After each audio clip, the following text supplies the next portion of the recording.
नमस्कार, स्वागत है एक बार फिर आपका इस चैनल पर। आज है 18 मई 2020 और 18 मई 2020 की टॉप 10 न्यूज़ हम आपके लिए लेकर आए हैं। हिमाचल प्रदेश में लॉकडाउन 4.0 लागू हो गया और अब इसमें क्या बदलाव होगी, क्या छूट आपको मिलने वाली है और क्या पाबंदी आपको लगने वाली है, उस पर हम आपको जानकारी देंगे। हिमाचल प्रदेश सरकार अब अपने ही फैसलों पर घेर रही है, उस पर हम आपको जानकारी देंगे। और पत्रकारों के खिलाफ मामलों में हिमाचल प्रदेश सरकार को अब विपक्ष ने घेरा, इस पर हम आपको जानकारी देंगे। इसके अतिरिक्त खबरें और भी बहुत सी हैं, उन पर हम आपको जानकारी देने वाले हैं। क्योंकि पिछले कल लॉकडाउन 4.0 लागू किया गया, तो इसी से रिलेटेड हमारा क्वेश्चन है आपके लिए। आज का सवाल है, लॉकडाउन बढ़ाने के फैसले से आप सहमत हैं? आपको लगता था कि लॉकडाउन बढ़ना चाहिए था? अगर आपको लगता था कि हाँ बढ़ना चाहिए था तो यस आप करके कमेंट में आप जरूर लिखिए यस। और अगर आपको लगता था कि नहीं लॉकडाउन नहीं बढ़ना चाहिए था तो आप नो करके कमेंट में आप जरूर बताना। खबरों की शुरुआत कर रहे हैं हम। हिमाचल में 31 मई तक जारी रहेगा कर्फ्यू, उद्योगों को बड़ी राहत बढ़ाने में मददगार होंगे। मैं हिमाचल प्रदेश की जनता की ओर से आदरणीय प्रधानमंत्री नरेंद्र मोदी जी का भी आभार व्यक्त करता हूं कि ऐसे संकट के दौर में एक तरफ जहां कोरोना वायरस के खिलाफ इस लड़ाई को मजबूती के साथ वो लड़ रहे हैं, पूरा देश उनके साथ है, और वहीं दूसरी तरफ आर्थिक दृष्टि से जो नुकसान हुआ है उसकी भरपाई करने के लिए, उसमें सहयोग देने के लिए हर वर्ग के लिए उन्हें एक बहुत बड़े ऐतिहासिक आर्थिक पैकेज की घोषणा की है, जिसमें 20 लाख करोड़ रुपए जो आज़ाद भारत के इतिहास में सबसे बड़ी राशि है जिसकी घोषणा की है, उसका भी मैं अभिनंदन करता हूँ। सीएम ने कहा कि प्रदेश के बाहरी राज्यों से आ रहे लोगों की वजह से मामले बढ़ रहे हैं। प्रदेश में कोरोना वायरस के मामले और बढ़ने की आशंका है। प्रदेश में कोरोना वायरस के मामलों की संख्या 80 तक पहुंच चुकी है। इनमें से 33 एक्टिव केस, हालांकि अन्य राज्यों की तुलना में हिमाचल बेहतर स्थिति में। उन्होंने कहा कि लॉकडाउन 4.0 में हिमाचल प्रदेश सरकार कर्फ्यू को जारी रखेगी। आज की दूसरी खबर है, 1 साल तक उद्योग दिवालिया भी हुए तो भी नहीं होगी कार्रवाई। आज मुख्यमंत्री हिमाचल प्रदेश द्वारा बड़ा बयान दिए गए। उन्होंने कहा कि अगर 1 साल तक उद्योग दिवालिया भी हो जाता है तो उन पर कोई कार्रवाई नहीं की जाएगी। हिमाचल के MSME उद्योग को केंद्र ने बड़ी राहत दी है। प्रदेश में करीब 95% उद्योग इसी श्रेणी में आते हैं। मुख्यमंत्री जयराम ठाकुर ने कहा कि केंद्र ने MSME को डिफॉल्टर ऋण के रूप में वर्गीकृत करने में छूट देने की घोषणा की है। इससे MSME के खिलाफ अगले 1 साल तक दिवालिया होने पर कोई कार्रवाई नहीं की जाएगी। आज की तीसरी खबर है, मुंबई से हमीरपुर लौटे 2 व्यक्ति कोरोना पॉजिटिव, अब 33 हुए एक्टिव केस। आपको बता दें इससे पहले 35 थे और इसमें से जो 4 थे वो ठीक हो गए थे। उसके बाद एक मरीज आज ठीक हुआ है, उसके बाद 2 नए मामले आए तो फिर जो संख्या वो 33 पहुंच गई है। खबर है हमीरपुर से, मुंबई से लौटने के बाद ये व्यक्ति घर में क्वारंटीन था। त्योंगली गांव का 59 वर्षीय व्यक्ति 13 मई को मुंबई से टैक्सी में आया था और गुग्गा मंदिर क्वारंटीन केंद्र में था। ये टैक्सी मानपुल नादौन की ही एक व्यक्ति की है। टैक्सी में उसके साथ बटरानब नाहरा गांव के 2 अन्य व्यक्ति भी आए थे। उपायुक्त हरिकेश मीना ने कहा कि दोनों को कोविड-19 अस्पताल भोटा में शिफ्ट कर दिया गया है। आज की अगली खबर है, ऊहल परियोजना की टेस्टिंग में आधी रात को फटा पैन स्टॉक पाइप, 20 करोड़ का हुआ नुकसान। उसके बाद आज की अगली खबर है, निजी मकान के निर्माण में लग रहा था सरकारी सीमेंट, 187 बैग सीमेंट के जब्त किए। खबर है कांगड़ा से, ज्वालामुखी की कमलोटा पंचायत के पुरत्याल गांव में एक निजी भवन के लेंटर में गुपचुप तरीके से सरकारी सीमेंट का प्रयोग किया जा रहा था। पुलिस ने गुप्त सूचना के आधार पर कार्रवाई की और मामला दर्ज किया। मौके पर सेट से सरकारी सीमेंट के 187 बैग पकड़ी की। उसके बाद आज की अगली खबर है और ये सबसे बड़ी खबर है, लॉकडाउन 4.0 में खेल प्रेमियों के लिए खुशखबरी, खोलेंगे स्टेडियम। ये खबर उन लोगों के लिए चाहे वो क्रिकेट देखना चाहते हैं, कोई भी स्पोर्ट्स इंडिया में देखना चाहते थे, तो अब आपके लिए बड़ी खुशखबरी आ रही, क्योंकि आज जो केंद्र सरकार द्वारा जो दिशा निर्देश जारी किए गए उसमें ये कहा गया कि अब जो खेल के मैदान है, जो स्टेडियम है, उनको खोल दिया जाएगा। और ये माना जा सकता है कि अब जो इसमें आपका जो चाहे वो क्रिकेट का मैच है वो आप देख पाएंगे, परंतु इसमें एक कंडीशन है, अब आप घर टीवी पर ये सब मैच आप ऑनलाइन देख पाएंगे, क्योंकि मैदानों को खोलने के लिए परमिशन मिल गई है। परंतु अब जो लोग हैं यहाँ पर, जो किसी भी स्पोर्ट्स को अगर आप देखने चाहते तो आप नहीं जा पाएंगे, आपको घर में इसका आनंद लेना होगा। आज की अगली खबर है, देश में 31 मई तक बड़ा लॉकडाउन, राज्य को मिला जोन तय करने का अधिकार। और इसकी बहुत से मुख्यमंत्री डिमांड कर रहे थे कि इससे पहले जो ग्रीन, रेड और ऑरेंज जोन तय किए जा रहे थे सेंट्रल गवर्नमेंट द्वारा, अब इसका जो अधिकार है वो राज्य को दे दिया गया है। अगर आपके शिमला में, अगर आपके कांगड़ा में, आपके मंडी में या किसी भी और डिस्ट्रिक्ट में अगर कोई कोरोना वायरस का कोई मामला आता है, हिमाचल की भी एग्जांपल दे रहे हैं आपको, तो उसका जो अब कौन से जोन में वो एरिया जाएगा, उसका जो अधिकार है वो जिला प्रशासन को होगा। जिला प्रशासन तय करेगा कि कौन सा एरिया रेड जोन में, कौन सा बफर जोन में, कौन सा ग्रीन जोन में और कौन सा ऑरेंज जोन में। तो ये जो अधिकार है अब राज्यों को मिल गया और जिला प्रशासन जो है वो ये जोन तय करेगा। तो ये आज की सबसे बड़ी खबर।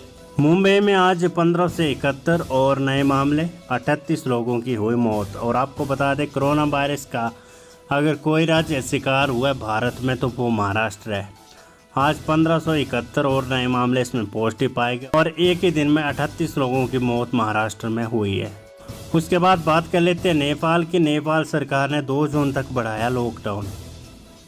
अगली खबर है, सुप्रीम कोर्ट में 19 जून तक वीडियो कॉन्फ्रेंसिंग से होगी सुनवाई, नए दिशा निर्देश हुए जारी। सुप्रीम कोर्ट 18 मई से 19 जून तक सभी मामलों की सुनवाई वीडियो और ऑडियो लिंक से करेगा। दरअसल कोरोना वायरस के दौरान रविवार को जारी एक मानक संचालन प्रक्रिया SOP से इस बात की जानकारी दी गई है। SOP के मुताबिक कोर्ट ने ई-फाइलिंग और वर्चुअल सुनवाई में वकीलों और मदद करने के लिए हेल्पलाइन नंबर 1881 का विस्तार किया है। आज की अगली खबर है, मनरेगा के आवंटन में 40,000 करोड़ रुपए की बढ़ोतरी। ये आज की बड़ी खबर है। आज वित्त मंत्री और राज्य वित्त मंत्री अनुराग ठाकुर और निर्मला सीतारामन जो वित्त मंत्री भारत के, उनके द्वारा ये जानकारी दी गई कि गारंटी योजना के लिए जो राज्यों को पैसा दिया जाता था इसमें अब 40,000 करोड़ रुपए की इसमें बढ़ोतरी अब की गई है। चालू वित्त वर्ष के बजट में मनरेगा के लिए 61,000 करोड़ रुपए का प्रावधान था, लेकिन कोरोना वायरस के कारण उत्पन्न स्थिति के मद्देनजर 40,000 करोड़ रुपए का अतिरिक्त आवंटन किया जा रहा है। उन्होंने कहा कि प्रवासी और गरीबों को त्वरित मदद की जा रही। प्रधानमंत्री नरेंद्र मोदी ने कहा कि जान है तो जहान है का नारा दिया था और इसी के मद्देनजर जीवन की प्राथमिकता दी जा रही है, गरीबों को तुरंत आर्थिक मदद दी जा रही है। उसके बाद आज की बड़ी खबर है, फेस कवर मास्क उपलब्ध। आप कर सकते हैं कि भाई ये बीमारी है, बीमारी किसी को भी हो सकती है, लेकिन ये कुछ सामाजिक दृष्टि से इस प्रकार से इसको नहीं देखने की जरूरत है। एक तो ये मुझे लगता है कि बहुत जरूरी है। दूसरे दो तीन चीजों को लेकर के मुझे जो बात कहनी है कि आपके वहां से बड़ी संख्या में जो है वो लोग जो है जो प्रवासी मजदूर हैं, उनकी संख्या आपके वहाँ आपके इसमें जिले में काफी बड़ी है, काफी बड़ी संख्या है। तो उन लोगों को असुविधा हो रही है, कहीं दिक्कत हो रही है रहने के लिए, खाने के लिए, उसमें मदद जिनकी कर सकते हैं वो आप करने की कोशिश करें। ये मेरा आपसे उपलब्ध करवाए प्रधान। मुख्यमंत्री ने पंचायत प्रधानों से कहा कि वे अपनी अपनी पंचायतों में लोगों को फेस कवर मास्क उपलब्ध करवाए। सरकार ने पंचायत प्रधानों को अहम जिम्मेदारी सौंपी है, जिसके तहत व्यवस्था बनाने की उनकी जिम्मेदारी होगी। उसके बाद आज मुख्यमंत्री ने फिर बयान दिया कि बाहर से आने वाले लोगों पर नजर रखें और होम क्वारंटाइन अवधि के दौरान नियमों का पालन करवाए। पंचायत प्रतिनिधियों और भाजपा पदाधिकारियों को बाहर से आने वाले लोगों के मुँह स्थान पर कड़ी नजर रखनी चाहिए ताकि वे होम क्वारंटाइन अवधि के दौरान नियमों का पालन करें। उसके बाद अगली खबर है, नए डीजीपी के लिए यूपीएससी की मीटिंग 22 को। आपको बता दें जो हमारे आज डीजीपी है सीताराम मार्डी या SR मार्डी जिन्हें कहा जाता है, उनकी जो रिटायरमेंट है वो 31 मई को हो रही है। और अब जो पहली बार हिमाचल के जो डीजीपी का चयन है वो अब सरकार नहीं करेगी, उनका जो चयन है वो अब यूनियन पब्लिक सर्विस कमीशन करने वाले हैं। यूपीएससी जो IAS और IPS का सिलेक्शन करती है वही अब हिमाचल के जो नए डीजीपी उनका चयन करेगी और इसके लिए सुप्रीम कोर्ट द्वारा आदेश दिए गए थे। 22 को ये मीटिंग होने वाली है और 22 के बाद ये माना जा रहा है कि संजय कुंडू जो है वो हिमाचल के नए अगले डीजीपी बनेंगे। पुलिस महानिदेशक सीताराम मांडी की 31 मई को रिटायर, संजय कुंडू को ओहदा मिलना तय। प्रदेश के नए पुलिस महानिदेशक की ताजपोशी के लिए 22 मई को दिल्ली में यूपीएससी की बैठक होने जा रही है। इस बैठक में नए डीजीपी के बनने का रास्ता साफ हो जाएगा। इस बैठक में नए डीजीपी के नाम पर मुहर लगेगी। आज की अगली खबर है, कंप्यूटर साइंस और वोकेशनल सब्जेक्ट के एग्जाम नहीं होंगे। प्रदेश में जमा 2 के ज्योग्राफी, कंप्यूटर साइंस और वोकेशनल विषय के पेपर को लेकर हिमाचल शिक्षा बोर्ड ने बड़ा निर्णय लिया। कोरोना के चलते हुई देरी के कारण अब कंप्यूटर साइंस और वोकेशनल विषय की परीक्षा नहीं ली जाएगी।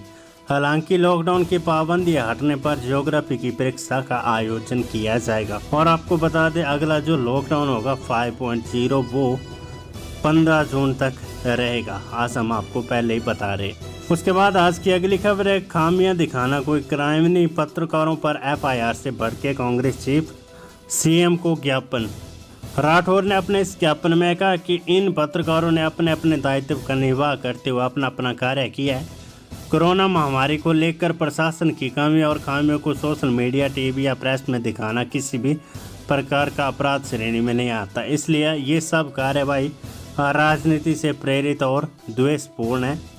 और आज की बड़ी अपडेट्स हम आपको देने वाले। लॉकडाउन 4.0 में जो नियम अब केंद्र सरकार द्वारा जारी की गई दिशा निर्देश बनाए गए, उस पर हम आपको जानकारी देते हैं। 22 जो नियम है इसमें आपको बताए जाएंगे और इसमें क्या क्या है वो आप इनको नोट कर लीजिएगा। पहला है, सभी धर्मस्थल बंद रहेंगे, ना कोई मंदिर खुलेगी, ना कोई मस्जिद, ना कोई गिरजाघर। इस प्रकार से ये सभी बंद रहेंगे। उसके बाद रेल सेवाओं को किया गया बंद। जो स्पेशल ट्रेन चलाई जा रही थी वो अब बंद रहेगी। मॉल और सिनेमाघर भी बंद रहेगी। होटल और रेस्तरां को बंद करने का फैसला। जिम को भी किया गया बंद। रेस्टोरेंट को होम डिलीवरी की इजाज़त। सभी शिक्षण संस्थानों को बंद किया गया। उसके बाद है, राज्यों के बीच सहमति से बस सेवा चलेगी। ये उन लोगों के लिए खबर है जैसे अगर आपको हरियाणा से हिमाचल आना है तो हिमाचल और हरियाणा की दोनों सरकारें सहमत है तो आपकी दोनों स्टेट की जो सहमति होगी इसकी सहमति पर बस सेवा चला सकते हैं। उसके बाद है, घरेलू अंतर्राष्ट्रीय विमान सेवा को इजाज़त नहीं। अगर आप सोच रहे थे कोई फ्लाइट चलेगी तो वो नहीं चलेगी। देश भर में रेड, ऑरेंज, ग्रीन जोन के अलावा अब कंटेनमेंट जोन और बफर जोन बनाए गए हैं। तो ये बड़ी खबर है आज की। और इस जो नोटिफिकेशन आज जारी की गई है होम मिनिस्ट्री द्वारा, इसमें ये नियम बनाए गए हैं। बाजार खोलने का नियम राज्य तय करेगा। ये बड़ी खबर है। बाजार कौन सा कब खोलेगा ये स्टेट तय करेगा और इंटर स्टेट बसें चलाने का निर्णय राज्य खुद लेंगे। और आपको बता दें, अगर आप हिमाचल से तो 20 मई के बाद हिमाचल प्रदेश सरकार इस पर फैसला लेने वाली है। और अगर आपकी शादी है या शादी आप करना चाहते हैं तो शादी में 50 से अधिक लोगों को बुलाने की जो इजाज़त है वो नहीं दी गई है। सार्वजनिक इलाकों में थूकने पर जुर्माना लगेगा। और आपको बता दें, अगर हिमाचल में इस प्रकार से पहले जो कानून बने हुए इसमें 5,000 रुपये तक का जो जुर्माना है वो थूकने पर किया जाता है सार्वजनिक स्थानों पर। देश भर में नाइट कर्फ्यू शाम 7 बजे से सुबह 7 बजे तक रहेगा। और 65 साल से ज़्यादा और 10 साल से छोटे बच्चे बाहर ना निकले प्रतिबंध है। और अगली खबर है, मास्क पहनना अनिवार्य है। लॉकडाउन का उल्लंघन करना कानूनी अपराध है। अंतिम संस्कार में 20 से ज़्यादा लोग ना हो। जिन भी लोगों की कोरोना वायरस के चलते मृत्यु हो रही है उनके लिए बड़ा निर्णय आज लिया गया है। और इसमें बताया हो कि 20 लोगों से अधिक जो लोग हैं वो इसमें ना हो। कम से कम कर्मचारी दफ्तर बुलाए, थर्मल स्क्रीनिंग दफ्तरों में जरूरी। ज़्यादा जिम्मेदारी राज्यों पर केंद्र सरकार ने छोड़ी। सरकारी अधिकारी के कार्य में दखल देने पर कार्यवाही होगी। ये कार्यवाही होगी। तो ये बड़ी खबरें हैं। और ये जो दिशा निर्देश है लॉकडाउन 4.0 में ये लागू रहेंगे। 22 नए नियम है और ये पूरे देश में लागू रहेंगे। अब बसें चलेगी नहीं चलेगी इस पर अब स्टेट गवर्नमेंट फैसला लेगी, चाहे वो आपका